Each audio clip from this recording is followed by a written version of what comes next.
Ouais, voilà, donc le plan concerné, c'est un peu celui-là. Il est vraiment bizarre. En fait, ouais, il y a celui-ci. Et il y a celui-ci. Voilà. Et quand on regarde dans les plans, bah, en fait, tout simplement, sur la totalité de la serre, c'est vraiment les plus petits.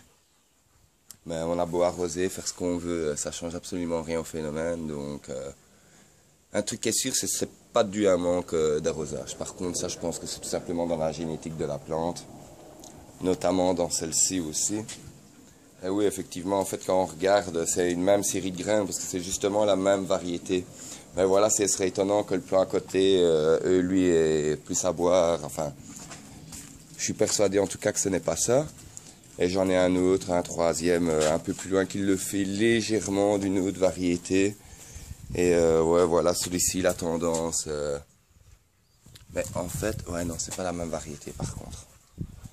Mais voilà quoi. Et comme cette année, je suis un imbécile, j'ai ramené un plan de. Pas cornichon, soit du bricot. Et ben voilà, tout simplement, j'ai encore foutu la zizanie dans ma serre en ramenant juste une plante du magasin, quoi. Donc voilà, mais bon, ça va, j'ai traité au bicarbonate de soude.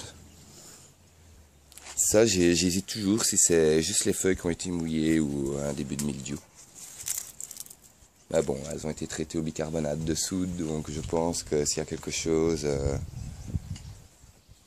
Parce qu'on dit que le bicarbonate de soude, c'est fongistatique, je pense. Enfin, en réalité, c'est pas un vrai fongicide, c'est juste qu'il stoppe... Mais on vient de se rendre compte, en fait, que si, en fait, il a bien une action fongicide et qu'il détruit bien le mycélium des... Comment, de l'oïdium, donc... C'est tout bénef, je pense, de mettre du bicarbonate de soude, sans compter que j'ai toujours l'impression qu'après quelques jours, les feuilles deviennent beaucoup, beaucoup plus vertes.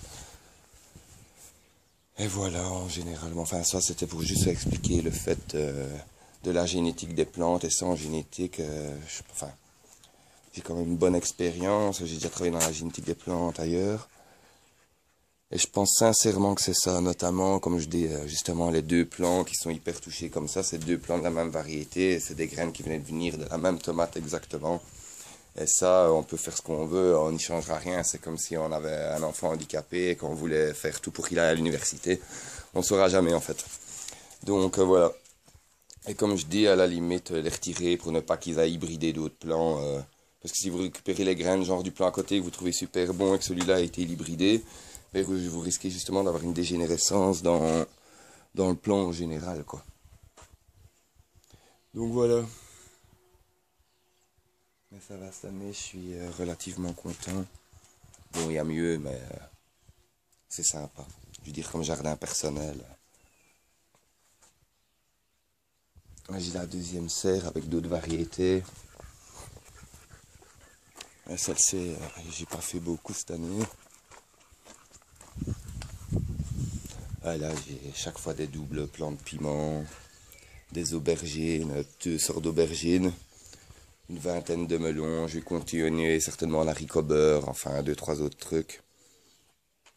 Et ça, comme variété, là j'ai un plan qu'à lâcher, la corte à lâcher.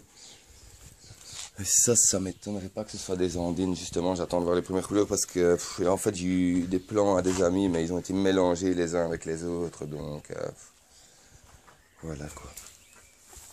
J'avais un truc qui m'avait fait rire il y a quelques jours, c'est j'avais des piments qui poussaient à l'envers, un peu comme ça.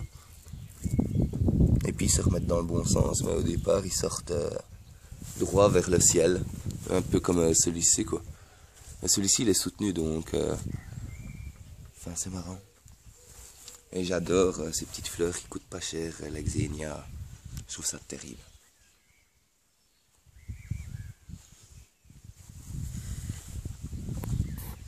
Ouais, j'avais testé aussi dans la laine de roche.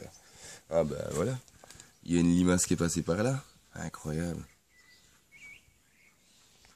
Sinon, la laine de roche, ça marche bien pour démarrer. J'avais laissé un peu de terreau pour humidifier, pour que ça reste vraiment bien humide, parce que ça sèche super vite.